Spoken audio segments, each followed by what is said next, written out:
Kaya hindi uma-attend ng meeting ang mga magulang sa school ay dahil daw naniningil ng ambagan. Totoo kaya yun? Ayan, pag-usapan natin ngayon guys, for today's video natin ang bagay na yan. In my 10 years sa loob ng 10 taon na aking pagtuturo, isang dekada na po tayo sa kagawaran ng edukasyon, mula nung bago pa ako hanggang ngayon, kapag ka may mga meeting sa school, kapag ka, 'di ba, kapag ka pasukan, nagpapatawag tayo ng meeting quarterly, every grade, first grading, second grading, nagbibigayan tayo ng card, nagmi-meeting tayo, nagkakaroon ng meeting. Pansin ko lang, halos hindi ko pa nakita o hindi pa ako naka-experience na halos kumpleto ang mga magulang sa loob ng classroom.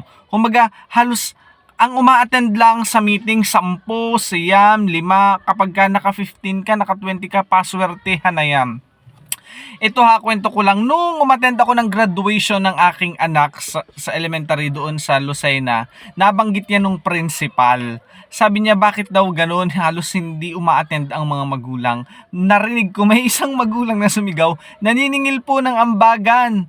Ay tapos tayo dyan. So, speaking of ambagan, ayan, alam nyo guys, kapag ka nagpapatawag ng meeting sa school, yung mga ambagan na sinasabi ninyo, ay ito naman ay mga napagkakasunduan ng mga magulang. Kaya nga po tayo pinatatawag para alam natin ang mga napag-uusapan sa loob ng classroom kapag ka may meeting. Alam naman natin na oo, tama, meron tayong MOOE at sagot nito yung mga pangailangan sa school, pero syempre alam din naman natin na kulang, hindi kasya. Yung lahat ng mga pangailangan sa school, hindi halos kasya na masakop ng MOOE. Kaya during sa meeting, ang nangyayari, tinitingnan. Kasama kayo, kung ikaw ay kasama sa meeting, kasama ka sa titingin kung ano kaya yung sa palagay mo ay kulang at kailangan sa loob ng classroom. At kapag may nakita ang mga magulang na kailangan na dapat i-provide sa classroom, ayun, saka nila pinag-uusapan at pinagkakasunduan na makabuo ng kaunting halaga o kaya ay makapagbigay kayo ng anumang bagay na yun sa abot ng inyong mga makakaya.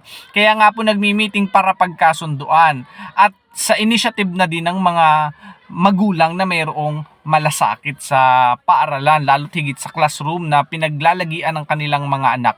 At ang makikinabang naman noon ay ang mga anak natin, di ba? O yung mga anak din ninyo. Kaya sana kapag ka mayroong pa-meeting, may patawag ang school, dapat uma-attend po tayo, nandun po tayo para kung against man po kayo or kung hindi kayo pabor sa mga ganoong napagkakasunduan ng mga magulang na magkakaroon ng ganito, ganyan, nandun kayo para kayo ay makatutol o kaya ay para masabi ninyo yung mga saloobin ninyo. Di po ba? At saka bukod po doon sa sinasabi ninyong ambagan, hindi lang po yun yung topic kung bakit nagpapamiting ang school. Nandyan po na para ibigay yung feedback, yung performance ng ating mga anak. Kaya dapat po dumadalo tayo sa meeting kapag may patawag ang school. At ang nangyayari nga po, ang dumadalo pa sa meeting, yun pang ang mga anak ay mga maaayos, walang problema na kailangang i-report. So, minsan po, yung mga magulang na kailangan kausapin, sila po talaga yung hindi sumisipot. Kaya sana po, sa mga dadating na meeting, sa lahat ng mga magulang, ay dumalo po tayo at makiisa para po malaman natin yung mga dapat pag-usapan at malaman natin ang performance ng ating mga anak na napakahalaga po noon. So, yun lang po. Maraming salamat sa inyong panonood. Kung naunawaan nyo po ito, please like, share, and syempre, huwag po kalimutan na mag-follow. Ingat po kayo.